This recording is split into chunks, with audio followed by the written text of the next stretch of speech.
Y él es presidente de BBDO, una de las principales agencias de comunicación. Se define como la agencia más efectiva desde hace 14 años. Está ubicada en el top 10 del Global Index. Hablo de EFI Global Index, que es una de las principales medidoras que tienen que ver con la calidad y la efectividad. Tiene 50 años, cambió de década hace muy poco. Está casado con Lucía, es padre de Manolo y Amparo, que van creciendo como todos, pero te va a romper la cabeza en solo 15 minutos. Bienvenido, Carlos Pérez. ¿Cómo va, José? Buenos días. Bueno, hablamos del mundo al que nos estamos asomando, así que hoy, muy brevemente, desde el lugar del que vengo, que es la comunicación, vamos a tratar de, muy brevemente, ver cómo esto se cruza, cómo muchas áreas y muchos términos que hasta hace poco estaban muy separados empiezan a interconectarse. En el siglo pasado se empezó a hablar, más precisamente en la Guerra Fría, se empezó a hablar de lo que se denominaba el mundo VUCA, un acrónimo que tiene que ver con volatilidad, incertidumbre, complejidad y ambigüedad. Esto fue evolucionando, la tecnología produjo enormes cambios, lo estuvimos escuchando recién, y hoy es prácticamente muy imposible de predecir lo que vamos a vivir. La pandemia, de alguna manera, está acelerando las cosas, como escuchamos recién. Y en ese mundo VUCA, hoy se empieza a hablar de específicamente un término que tiene que ver con complejidad. En nuestro país, Sebas Campanario, en La Nación, también el Instituto Baikal viene hablando de esto, con referentes como Victoria Yemellenko, física, que va desde la física hasta la construcción corporativa, con Fernando Cervoni. Vamos a hablar un poquito de esto. Yo hablaba de bengalas, de unas bengalas en el mar de la complejidad. Este mar que en algún punto se nos presenta como muy impredecible. La bengala es algo que, como pirotécnicamente, se utiliza, sobre todo en el mar, para poder utilizarse como iluminar en un momento dado, en la oscuridad, ¿no? Nos ofrece una ventana de tiempo corta, podemos avanzar y ubicarnos temporalmente y espacialmente, ¿sí? Vamos a hablar de 3 o 4 bengalas que vamos viendo y que nos sirven como una ventana de tiempo para poder ubicarnos en lo que más o menos va a ocurrir por poco tiempo, ¿sí? En algún punto hablamos de la antropomorfización, una palabra un poquito difícil, pero tiene que ver justamente con la tecnología y los puntos de contacto y la interacción que va tomando la gente con el mundo, no solamente con las marcas, sino con todo. Esto de la antropomorfización tiene que ver con que las marcas, las empresas, las organizaciones civiles, cualquier tipo de entidad e institución está asumiendo lentamente características de persona. Algo que fue muy característico del siglo XX, sobre todo surgido del marketing. Una frase que lo resumía todo era: si esta marca o esta compañía fuera una persona, ¿cómo sería? ¿Sí? Se está cumpliendo la realidad. Hoy, gracias a la tecnología, vuelvo a repetir, y sobre todo desde las redes sociales, más y más las instituciones están asumiendo características de personas. Y esto tiene que ver justamente con un efecto disruptivo, con un efecto de la innovación que se produce y que lentamente nosotros empezamos a incorporar y a demandar, ¿sí? Ejemplos que van desde la banalización, como vamos a ver, hasta cosas que son realmente serias. Yo pongo un ejemplo nada más que sucedió el año pasado, cuando una artista súper conocida, cantante, actriz, ¿sí?, compositora, Lady Gaga, un día anuncia en Twitter que su próximo disco se va a llamar Adele, en una referencia también a otra gran cantante, ¿sí? Y inmediatamente una marca de fast food, de comida rápida en Inglaterra, Burger King, le contesta sí, y nuestro próximo producto se va a llamar Big Mac. Esto claramente podría ser tomado como un chiste, ¿sí?, pero un chiste que no provendría de una empresa, de una compañía. A esto me refiero cuando empieza a suceder la idea de que entidades, instituciones empiezan a asumir lentamente las características de personas. Sobre todo en una palabra que en la jerga de la comunicación se denomina tono. Tono tiene que ver justamente con todo este ecosistema, ¿sí?, de características personales que asume justamente una persona, ¿sí?, pero ahora se le empiezan a indilgar, ¿sí?, se empiezan a asumir, se empiezan a transferir a instituciones. Los casos son emblemáticos, lo hemos hablado acá en La Nación, una organización como la Policía Nacional de España, una de las organizaciones con más followers en el mundo, ¿sí?, una fuerza pública, adquiere esa cantidad de followers y una relevancia importantísima, no solo como fuerza pública en su propio país, por cómo habla, y cómo habla como una persona. Esto empieza a verse en muchos casos y es producto justamente de la interacción. En la medida en que empiezo a conversar, empieza a suceder esto. Eso es una pequeña bengala en la cual empezamos a ver cómo nosotros empezamos a demandar de instituciones características personales. El correlato de esto es otra bengala que tiene que ver con la ideologización. A medida que empiezo a pensar y a pedir y a demandar y a tener, desde el lado de las instituciones, características personales, también les empiezo a pedir postura, un punto de vista, un proyecto de vida. ¿En qué creo? ¿En qué crees? ¿Sí? Insisto, es mucho más fácil que sea para un político, para un proyecto político. No es tan fácil para una empresa. ¿Cuál es tu postura sobre la vida? ¿Qué nos trajo la pandemia? Casos que probablemente hubieran sido impensados no 15 años atrás, sino 3 años atrás. Una marca como Aunt Jemima, Tia Jemima en Estados Unidos, que es centenaria ya, que lleva más de 100 años en el mercado, una marca para hacer panqueques, que tiene miel también, que produce miel, que pertenece a la compañía Quaker, está cambiando su nombre. ¿Por qué cambia su nombre? Porque hace referencia a un nombre y a una característica del pasado que han tenido los inmigrantes africanos en Estados Unidos. Van a cambiar su nombre. Lo mismo está sucediendo en España con una demanda por parte de la gente, una marca muy popular como Conguitos, por ejemplo, que también hace referencia a inmigrantes provenientes del Congo.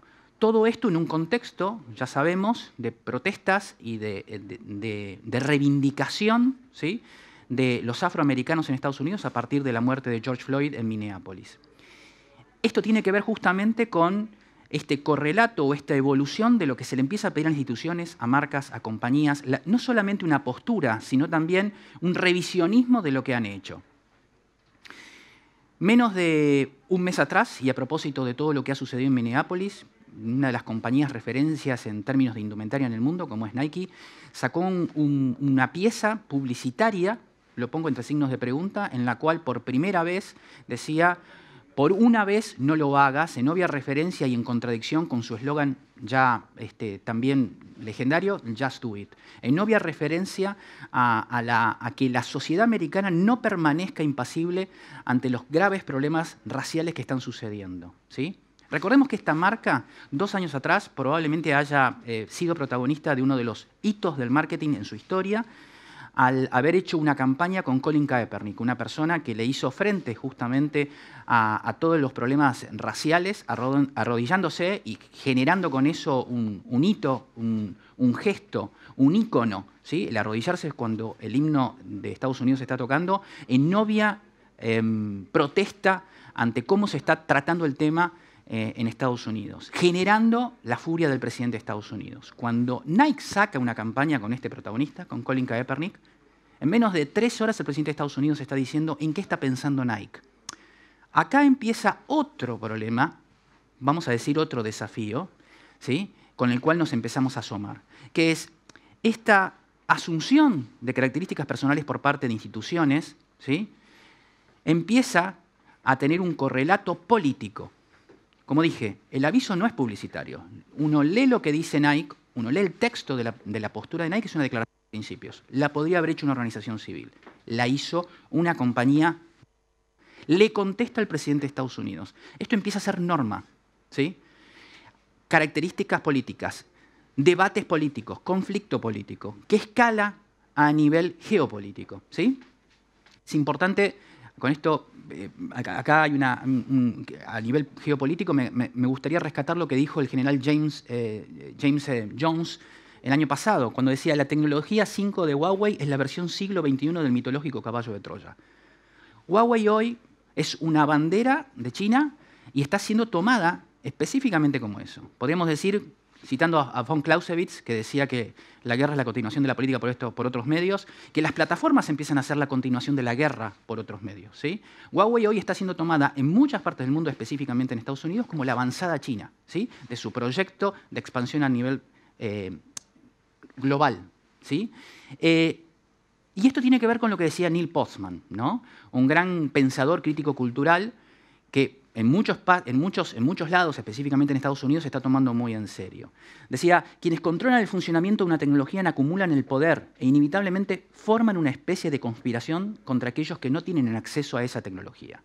Hoy claramente se está pensando en Estados Unidos y en Huawei como eso, como una tecnología, la del 5G, en la cual China está mucho más avanzada, con una cantidad de patentes mucho más grande que la que tiene Estados Unidos, y en la cual estoy viendo, de alguna manera, que no puedo hacer el catch-up, que no puedo ponerme ¿sí? Al mismo nivel que ellos.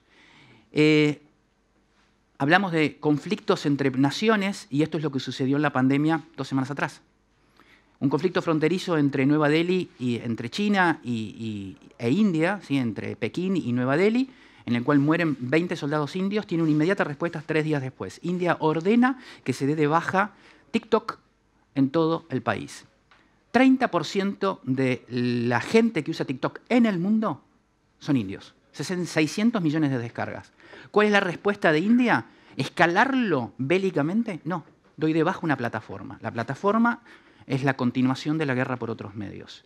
Y las marcas empiezan a tener, ¿sí?, significaciones mucho mayores. Cuanto más grandes, o no necesariamente grandes, pero sí significativas, empiezan a tener una dimensión simbólica mucho más grande que la comercial. Tercera bengala, la integridad. ¿Qué sucede cuando yo empiezo a tener dimensiones personales? Cuando le empiezo a demandar dimensiones personales. Cuando yo me empiezo a comportar desde la empresa con características personales. Bueno, empiezo a demandar lo que le demandaría un amigo mío o lo que le demando a cualquier persona que no conozco. Que lo que dice y lo que haga sean exactamente lo mismo o que tengan un correlato, que tengan consistencia, ¿sí? En el tiempo, sobre todo. Esta consistencia es la que empezamos a ver y la que se ha empezado a valorar en el tiempo con marcas como Patagonia. Insisto, pongo este ejemplo porque me parece relevante y hubiera sido pensado 50 años atrás. Ante una medida del presidente de Estados Unidos de reducir 2 parques nacionales, de quitarle espacio a 2 parques nacionales, ¿sí?, Patagonia publica, ¿sí?, en redes sociales y en todos los avisos, en todos los diarios de interés general en Estados Unidos, un aviso que dice: el presidente te robó tu tierra. Repito, el presidente te robó tu tierra.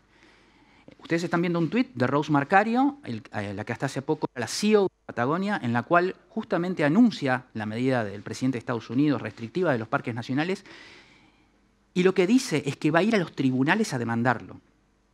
Una CEO representante de una compañía está tomando una postura que podría haber sido esperable desde una organización civil. Como verán, marca, empresa, individuo, compañía empiezan a entrecruzarse. Esto es lo que se llama sistema complejo, ¿sí?, como veíamos antes. Innumerables variables que se entrecruzan en nodos.